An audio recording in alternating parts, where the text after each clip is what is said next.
Hi, I'm here today to talk to you about how to make plein air landscape drawings.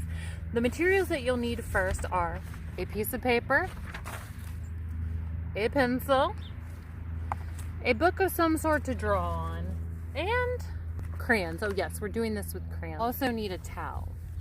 This is for sitting on. And make sure your paper doesn't blow away. The first step is you got to figure out what kind of composition you're going to make. The composition is how you're going to arrange the objects on the frame. This is our composition right here. You have a choice. You can make it horizontal or vertical, up and down. So side to side or vertical, up and down. I have chosen the horizontal composition. So I'm going to go over the parts of a landscape right now for you. Right now, I am in the foreground. So I'm bigger because I'm in the foreground. In a second, I'll be in the middle ground. I'll be medium size in the middle ground. And as I get closer to the horizon line, I will get smaller. So watch me as I go back. Am I actually getting smaller as I go back toward the horizon line? No, it's an illusion. So when we draw things that are up close, we want to draw them bigger. And as they get further away, we want to make them look in higher up toward the horizon line. The horizon line's right here. We want them to look smaller. So right here, this is a foreground, middle ground, horizon line, and all this beautiful stuff up here is the background. So watch this effect. Closer, and I'm gonna keep getting smaller. Bye guys.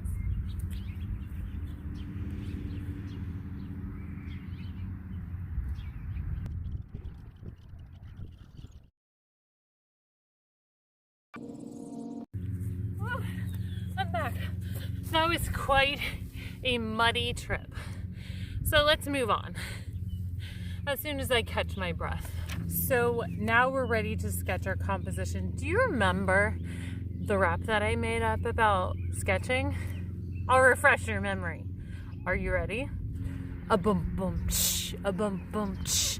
Light and brushy is the way to go. Drawing too dark is a big no-no. You know how to draw light and brushy and sketch. We've got to put our horizon line in. Horizon line is right here. It's where the sky meets the ground. So you see that line? That's the horizon line.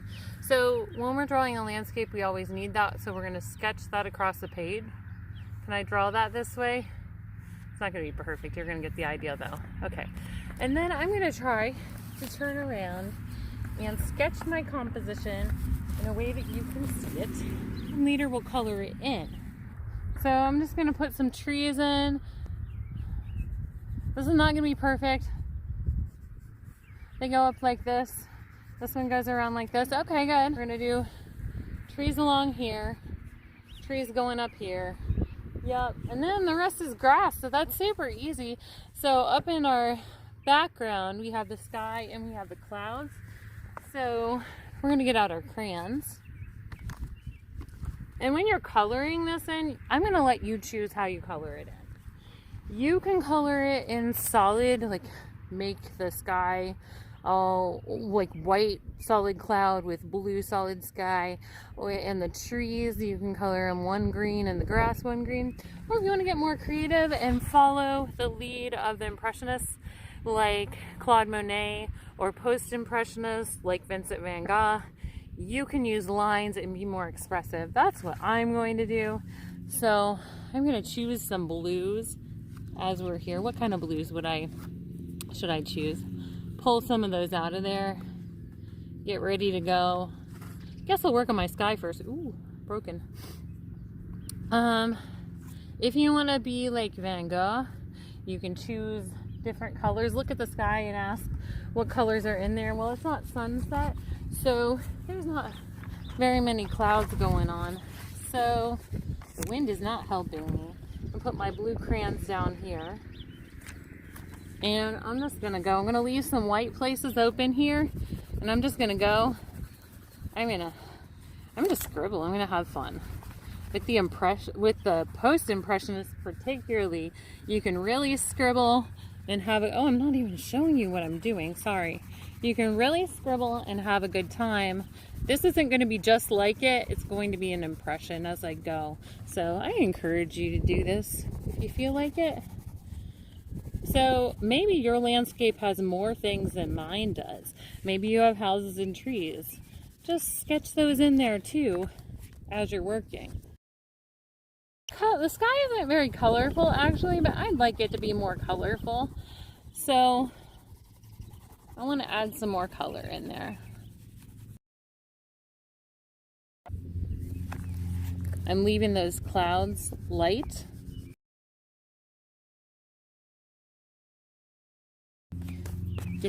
Okay, there we have that. So what color are our trees? Well, okay, so when Bob Ross was working, Bob Ross put dark colors and built lighter colors on top. I'm going to put this down for a minute. But we're going to work the opposite way, and we are going to put the light colors in first and then add the darker colors around. So the lightest colors for those would be like, I could even put a green. If you notice, the grass is way greener than the background. So maybe we'll do the grass first. What do you guys think? Get some nice greens in there. You'd want your foreground to be like bigger blades of grass, right? Because you're gonna see them closer. And then your blades of grass as you go back will get smaller. Okay. So we'll keep going. It looks like we need to work down here a little bit. Here we go. This is looking better. We just need to fill in a little more over here. And then to the tree. Just think about leaves and how they might look. Are they going to look swirly? Are they going to look leaf shape, scribbly? At a distance, you lose a lot of the detail.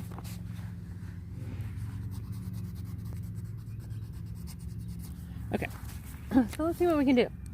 Let's go ahead and get ourselves a black and a dark brown. There's my black.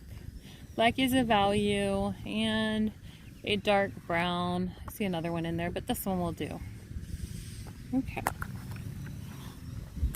And then just go ahead and start sketching in your trees.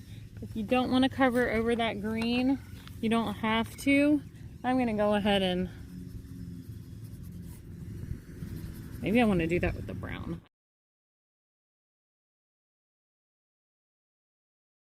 Trees look kind of scribbly. Just look at the directions that their lines go. For me, the lines of the clouds are going like this, and the lines of the trees are going vertical up and down, and the grass is kind of going all over the place. So you can just mimic that as you're drawing.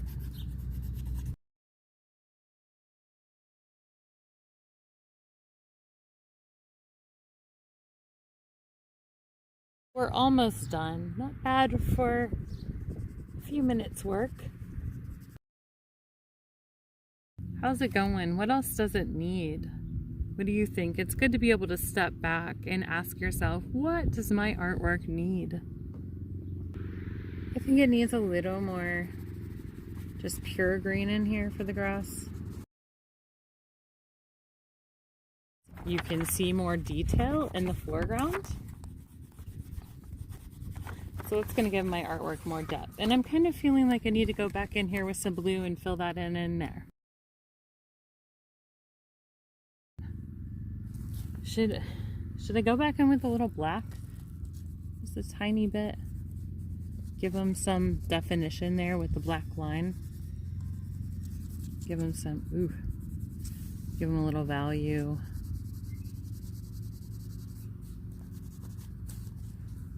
Sometimes you can go too far and then you're like, man, I wish I didn't do that. That wasn't a good idea.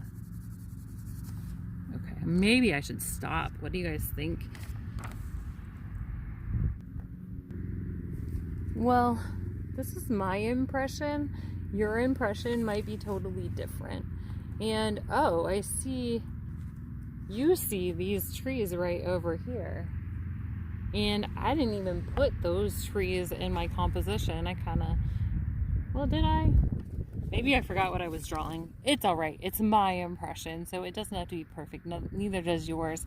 If you were drawing the same thing, then yours would be a bit different, and that's all right. So I hope you have a great time getting outside and drawing your plein air composition. Bye for now.